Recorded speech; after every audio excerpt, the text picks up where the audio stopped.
Hello everyone, this is the unknown astrologer. So, welcome to the most awaited episode on transit predictions for 2026. Now, as I mentioned last year, also, if you have watched my last year's video, which is available on this channel for the transit prediction 2025, I've always maintained that in Hindi we call this kochar, and kochar means ko means moon, chandrama, and char means movement or chal. So kochar means movement with respect to moon. इसलिए transits should always be measured and should always be analyzed with respect to your moon sign, and with it cannot be judged from your lagna. So first of all, currently, as I'm noticing on my YouTube and my Instagram feed, that we are amongst a frenzy of transit predictions around us.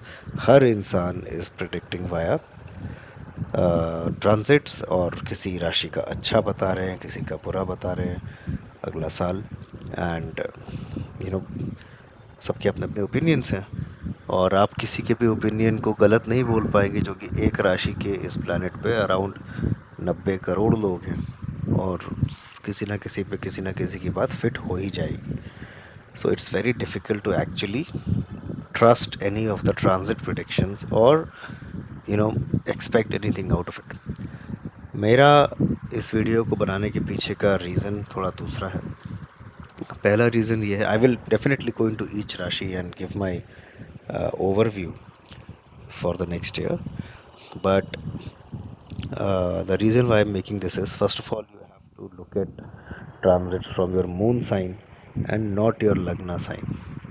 So if you are, let's say you are an Aries moon, then Aries predictions are valid for you. If you are an Aries lagna but let's say Leo moon, so you should be looking at the Leo predictions. Even if some of the popular big astrologers around us are putting out predictions with respect to the lagna, let's say you are in, for the same example, you are Aries moon and Leo lagna, और कोई बड़ा astrologer है जो कि हैं, हम लोग सब जानते हैं, जिसने बोला है कि एरीज लगना का ये होगा और लियो लगना का ये होगा, in spite of the fact कि आप लियो मून हो, आप उसका लियो लगना का प्रिडिक्शन सुनो। माय पॉइंट इज़ कि अब आप अपने मून साइन का प्रिडिक्शन सुनो, भले ही देने वाले ने लगना के हिसाब से दिया हो, क्योंकि उनको आता नहीं है या उनको पता नहीं है कि सही तरीका है क्या। बट जो प्लानिटरी मूवमेंट है वो सही देख रहे हैं। अगर वो देख रहे हैं कि आप लियो, मान लो लियो लगना का प्रिडिक्शन देते हैं और बोलते हैं कि Saturn in the 8th house ये करेगा, वो लियो लगना वाले के लिए नहीं करेगा। बट अगर चूँकि आप लियो मून हो, तो ये एंगल ऑफ सैटर्न तो 8th हाउस में है आपके लिए, तो जो भी उनका एनालिसिस है अगले साल का, वो सैटर्न इन द 8th पे बेस्ड है, तो लियो मून के लिए वो वैलिड होगा। So if even if you are a Leo moon, so I mean my point is that listen to videos, watch videos, and listen to the portion where your moon sign fits into their analysis, not your lagna sign, first of all. Number two, I recently concluded my workshop uh, on Vedic astrology and predictive astrology, and we had around 15 students in the class.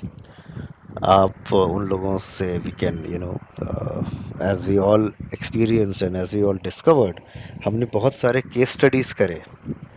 और case study जब हम कर रहे हैं किसी की life का, तो हम उसके लाइफ के सारे इवेंट्स, जो मेजर बिग इवेंट्स हैं, हम प्रिडिक्ट कर पा रहे हैं with respect to only his mahadasha and अंतरदशा.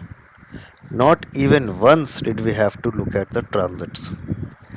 So what does it tell us? It tells us that transits are not really needed to predict. एक फेमस एग्जांपल है मैथ्यू पेरी, जो American actor है, फ्रेंड्स में Chandler का character करते हैं, most of you must have saw some of his work.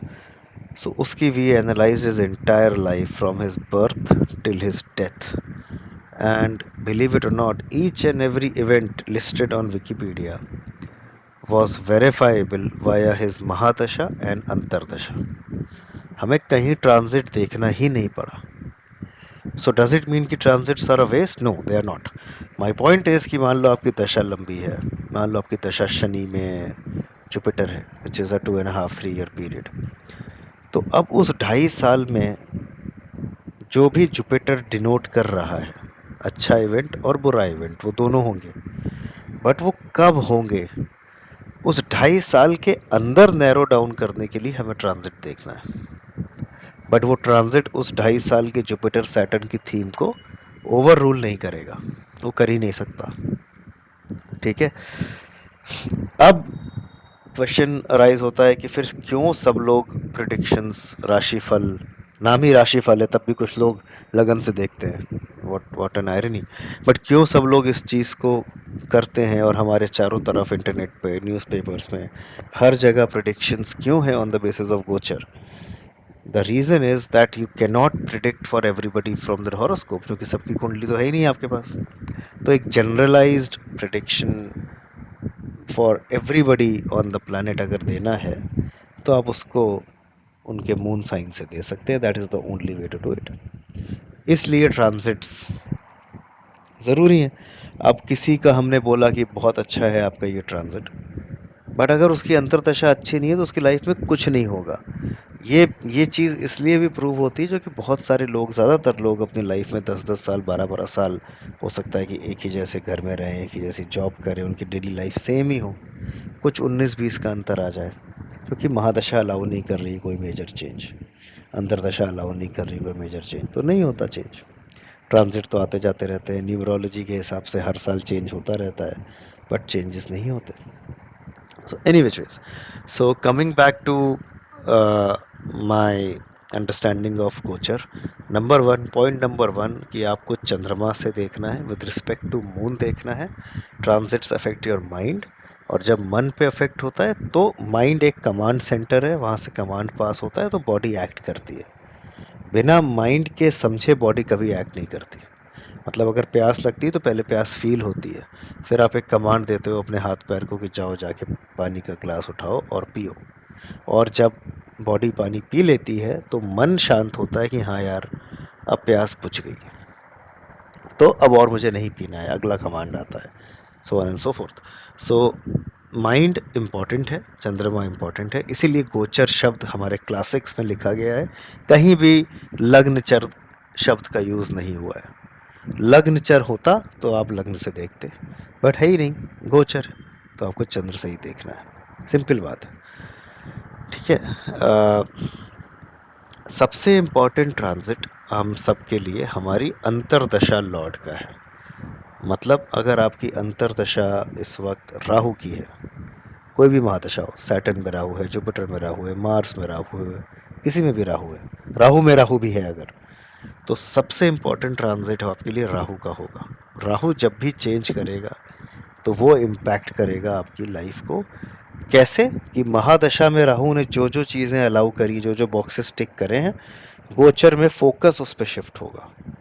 ये focus area बन गया, जो कि ट्रांजिट आपका वो बन गया. फोकस कैसे बना? जो कि चंद्रमा से देखा जाता है, तो मन उधर फोकस करेगा ना, तभी तो उसका रिजल्ट आएगा. तो इसलिए फोकस एरिया शिफ्टिंग आप ट्रांजिट से देख सकते हैं of the अंतरदशा Lord.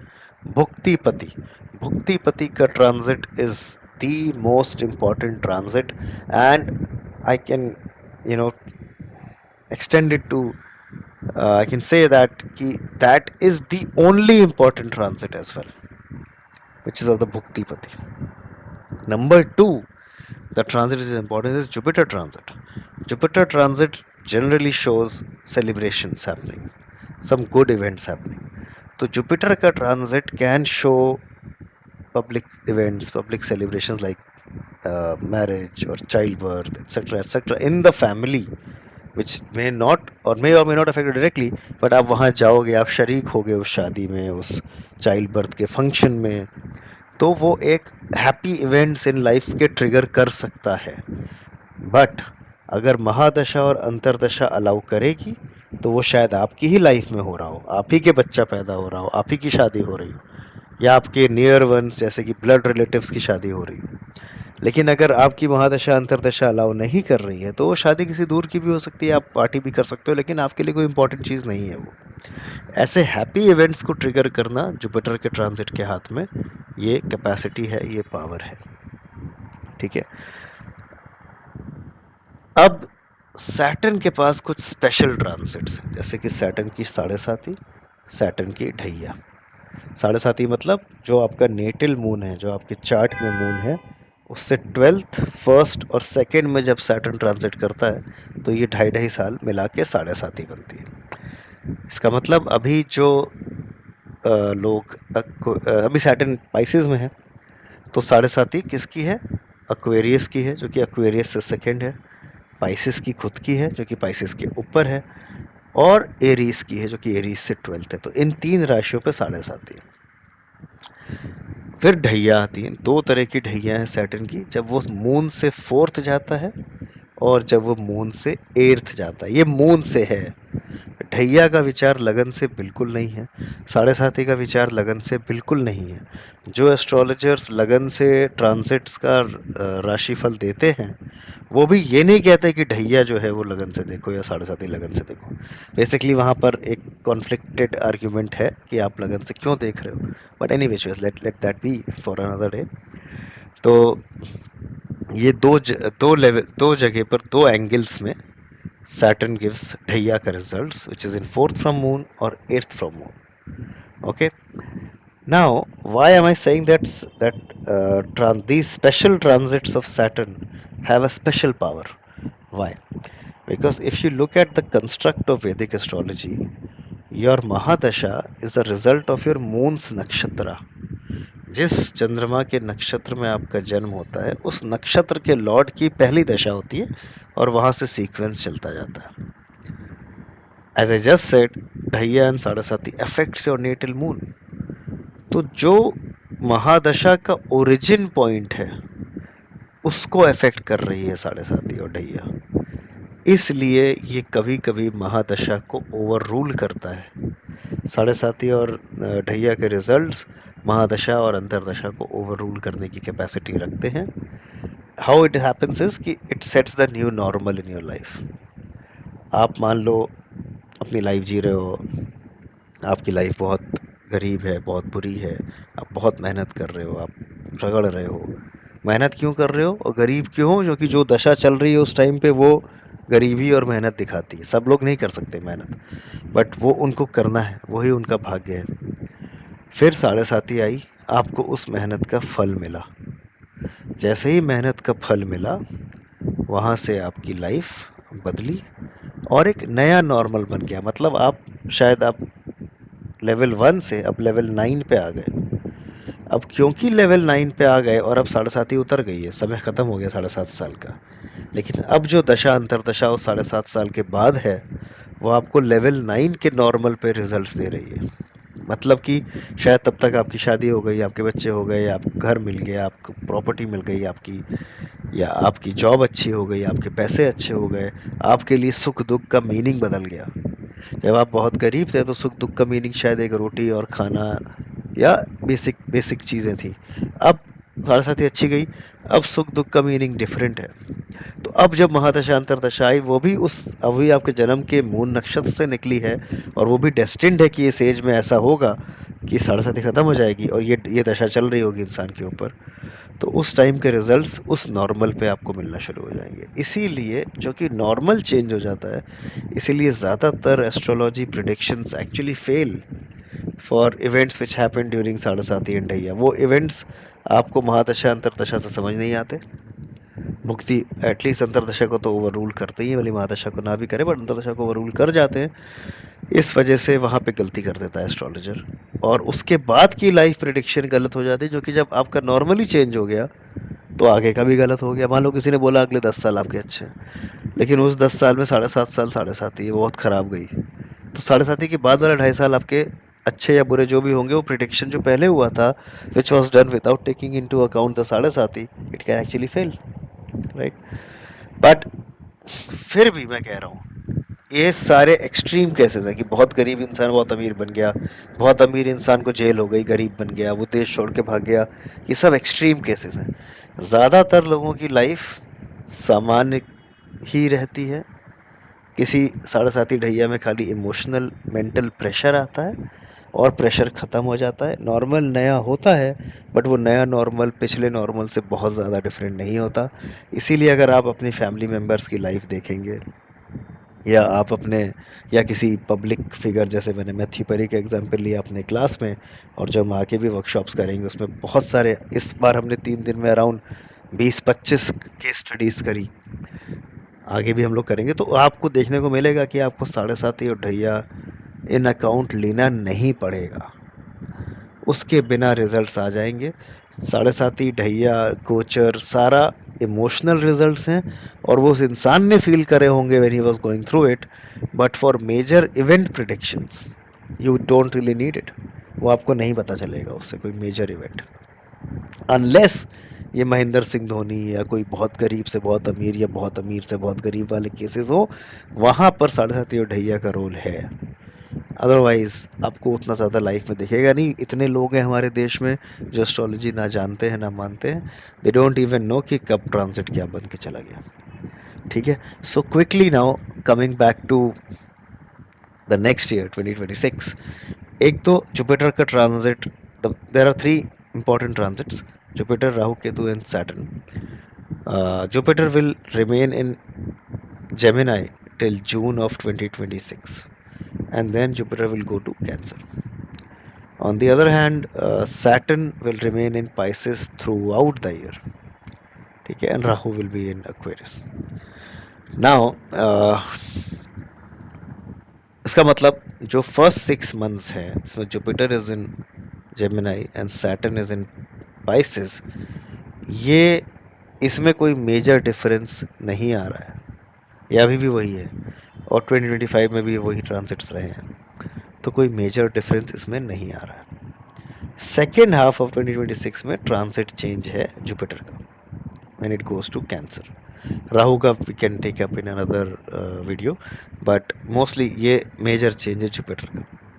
What it does is, Jupiter का transit in 1, 5, 7, 9, 11 from moon is extremely good. Sorry, not 1, 2. 2, 5, 9, 7 and 11 from moon is extremely good. तो जो भी आपका मून साइन है, जुपिटर उससे सेकंड में, यानी कि अगर आपका मून साइन जेमिनाई है तो Jupiter when it goes to Cancer will be good for you. Jupiter आपके मून साइन से 5th में, 7th में, 9th में और 11th में आपके लिए, पैसों के लिए ये साल बहुत स्पेशल है। सेकंड जो है वो पैसे के साथ साथ कुछ बहुत अच्छे इवेंट्स, जैसे कि कोई एक्सपीरियंसेस भी दे सकते हैं, बहुत अच्छे सेकंड में, मतलब जेमिनाई के लिए।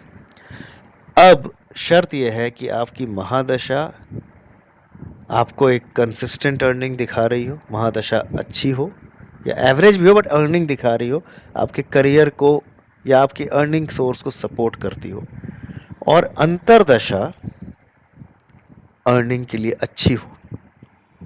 अगर अंतरदशा अर्निंग के लिए अच्छी है तो ये जुपिटर के जो ट्रांसिट्स हैं 2, 5, 7, 9, 11 100% प्रमोशन, इंक्रीमेंट या एक साथ पैसा कमाना फ्रॉम एनी सोर्स गारंटी करता है। ठीक है, वैसे ही अगर महादशा शादी अलाउ करती है और अंतरदशा भी शादी अलाउ करती है, तो इस जुपिटर का transit in Cancer will give marriage to people who have Jupiter transiting from on the first house. इसमें फर्स्ट हाउस इंपॉर्टेंट है, 7th house, 9th house, 11th house and also 12th house, especially for females. 12th house becomes very very important for marriage because they change their house, they change their residence. Similarly, if you're looking for a job change, then Jupiter's transit in 12th, in 3rd, even in 6th can be helpful for a job change. If you're looking to go abroad, change your city, Jupiter's transit in 12th, in 2nd, even in 8th can show a change or a transformation in life. Okay, and needless to say, Jupiter in 11th or in 5th or in ninth, because it gives increment and more money. More money is actually in today's time triggered by a job change for most of the people. जो private sector में at least change होगा तो they get when they switch they get a hike. तो वो switch और hike साथ में हो जाएगा without Jupiter being in the 12th, तब भी हो जाएगा. तो ये आप लोग अपने मून साइन से इसको मैच करो. अगर महादशा अलाउ कर रही है, अंतरदशा सपोर्ट कर रही है, वो भी अलाउ कर रही है, तो ये ट्रांजिट जुपिटर का इन 2, 5, 7, 9, 11 बहुत अच्छा ट्रांजिट है, बहुत ही अच्छा है. On the other hand Saturn का ट्रांजिट. अब सैटर्न का ट्रांजिट पाइसेस में एरीज मून वालों के लिए 7.5 स्टार्ट करता है. मेरा असेसमेंट ये रहा है कि 7.5 के फर्स्ट 2.5 ईयर्स बहुत अच्छे जाते हैं. लाइफ चेंज होती है, बहुत मौके मिलते हैं, इंसान को अपॉर्चुनिटीज़ मिलती हैं टू फुलफिल देयर ड्रीम्स. काम करने का मौका मिलता है, बाहर जाने का मौका मिलता है, कुछ प्रोमिसेस तोड़ने का भी मौका मिलता है इन अ रॉन्ग वे. लोग मतलब गलत काम भी कर सकते हैं, बट मौके मिलते हैं, उनके ख्वाब पूरे होते हैं. तो एरीज का समय पिछले 6-8 महीने से अच्छा चल रहा है, और अभी आगे भी 1.5 साल चलेगा. जिसका चल रहा है उसका चलता रहेगा. ठीक है. अब ये मून आपका अगर 10th में है, मान लो आपके चार्ट में 11th में है, तो ये 7.5 will definitely trigger a job related event और इनकम रिलेटेड इवेंट. मून अगर आपका 4th में है और 7.5 लग गई है, that triggers a property purchase, a vehicle purchase, a change of residence, these kind of events. Okay. अगर मून 4th में है बट लॉर्डशिप उसकी 7th या 10th है, मान लो कि कैप्रिकॉर्न असेंडेंट है, moon rules 7th, sits in 4th. So in this case, it can actually trigger a residence purchase, a car purchase, and also a job change, and also an event related to your wife. Your wife can get promoted or take a sabbatical. You can have a childbirth. These things are possible. Saturn transit in 11th currently. Saturn transit in 11th is the best transit, first of all, for Saturn. So in 11th, it is for Taurus moon. Now, which is a very good transit. It shows new opportunities, new possibilities, uh, travel for work related opportunity. 9th lord hota है 11th, travel for work. Again, if moon is in 10th or 11th, and then you have Saturn's transit in 11th, then that can show massive career gains, massive public gains. If moon is in 4th but has, and Saturn is in 11th from moon for Taurus, so that again shows possibility of gain of house, change of residence in a positive way. Okay. But mahadasha antardasha को allow करना पड़ेगा. अगर allow नहीं करेंगे तो ये नहीं होगा. सिर्फ 7.5 में एरीज के लिए, पाइसेस के लिए और एक्वेरियस के लिए महादशा और अंतरदशा के बगैर भी आप रिजल्ट्स दे सकते हो. So now there is a concept of double transit, कि ऐसा कौन सा हाउस है आपके चार्ट में जहाँ पर सैटर्न और जुपिटर दोनों का इम्पैक्ट है. So till the time Jupiter is in Gemini and Saturn is in Pisces, both these big planets are impacting the sign of Sagittarius. तो जहाँ भी Sagittarius बैठा है और Sagittarius में जो भी planet बैठा है, that will be triggered by these two forces, and you can expect events with respect to that house. Having said that, if whether the event will be good or bad, you have to see the Mahadasha Antardasha. Okay. As soon as Jupiter moves to Cancer, तब क्या होगा कि Jupiter will aspect Saturn in Pisces. So Pisces जहाँ पर भी है, that house will be impacted by a double impact. That will have a double impact. That's called a double transit of Jupiter Saturn on the sign of Pisces, which again becomes very very good for Aries and Taurus. It eases off some of the Dhaiya troubles for Leo. It also reduces some of the troubles for Pisces and Aquarius. जो 7.5 में परेशान हैं, वो परेशानी थोड़ी थोड़ी कम होगी when Jupiter moves to taurus. Okay, किसी के भी चार्ट में अगर पाइसेस में प्लैनेट्स हैं, देन सैटर्न का ये 2.5 साल का transit over those natal planets is kind of a scrutiny period. वो उन प्लैनेट्स को थोड़ा थोड़ा सा रिस्ट्रिक्ट करेगा रिजल्ट्स देने में।